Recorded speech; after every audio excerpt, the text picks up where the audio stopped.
it was fairly obvious the way the numbers were going in the last few days that it would have not been possible for us to come out of lockdown tomorrow or Friday. And given also the health advice about where the situation is, it would have also not been realistic for the New South Wales government to make a decision about the next 2 weeks, given where we are today. For that reason, I will be announcing now that New South Wales will be, or Greater Sydney, will be in lockdown for a further 4 weeks till the 28th of August.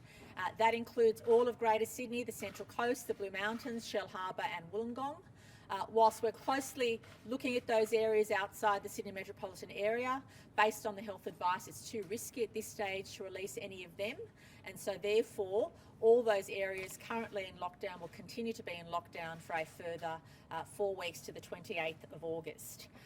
Last night to 8 p.m, we had 94,000 people come forward for testing, which remains consistently high, and we need that to continue. Unfortunately, we had 177 new cases of community transmission.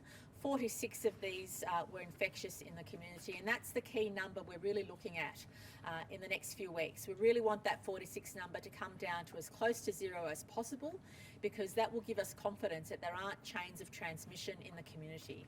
I want to assure the people of New South Wales that our government, based on the health advice, has given consideration to a number of measures that we'll also be announcing this morning.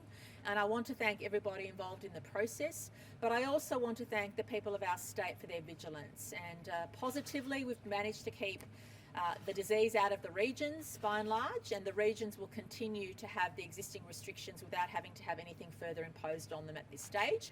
But it's obviously an ongoing challenge to make sure we keep it that way, and I want to thank everyone in our regional communities for that.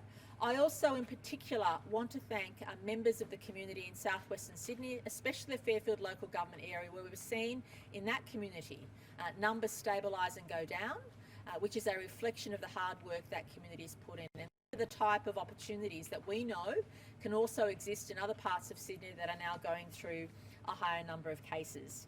So firstly, we're going to make consistent the rules around shopping, which are the same as the rules around exercise. So we don't want anyone to go shopping outside of their local government area or more than 10 kilometres away. We are seeing people travelling those longer distances to do what's critical shopping, but we know that workplaces and where people gather, including places of essential services or essential goods, is causing transmission. So during the next 4 weeks, we don't want anybody to go shopping outside of 10 Ks or within their local government area, to make sure that locals stay local. In relation to the local government areas of concern, based on Dr. Chant's advice, we're increasing the number of local government areas which are of concern. That means that in these local government areas, nobody can work outside of that local government area unless they're a health or aged care worker or on the list of critical workers that's already out there. So until this point in time, Fairfield, Canterbury, Bankstown, Liverpool, Cumberland and Blacktown local government areas were subject to those rules. We don't want anyone leaving the house in those areas unless they absolutely have to, and if they must work, it's only for health and aged care, or only for those authorised list of workers which are publicly available that people can leave those areas. We're now expanding that list of local government areas to 3 additional large local government areas, and that's based on Dr. Chant's advice. That is Parramatta, Georges River and Campbelltown, and all the suburbs in those local government areas. So please note that if you live in those 3 new local government areas, you are not allowed to leave that area for work unless you're a health and aged care worker or unless you're an authorised worker on that limited list that we have. So it's really important for people in those 3 local government areas to appreciate the virus is now circulating in their community at a rate that we think is too dangerous to allow them to go out for work unless it's in those critical industries that we've identified. And in relation to those 3 local government areas, those rules come into place from midnight tonight to make sure that we stop the spread of the virus in those local government areas. Can I also stress that in relation to testing for people coming out of those local government areas, the Fairfield local government area will now be reduced to aged care and healthcare workers who are leaving that area for testing, because we've seen case numbers stabilise and go down. Health and aged care workers will require that 3-day testing. However, for Canterbury Bankstown local government area, we want to make sure that every single worker who leaves that local government area is tested every 3 days, because Canterbury Bankstown has now become the central spot where most cases are being generated. So if you live in the Canterbury Bankstown local government area, please get tested every 3 days if you work in health and aged care or those critical list of workers that we've identified.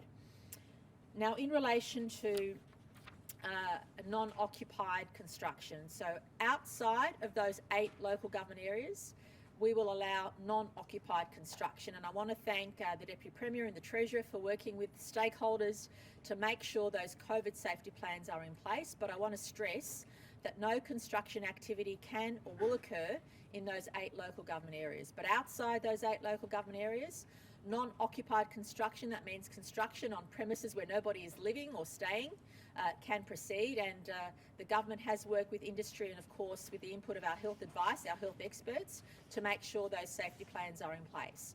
But it's one thing to have those plans and another thing to make sure you stick by those plans, and I want to make that very clear.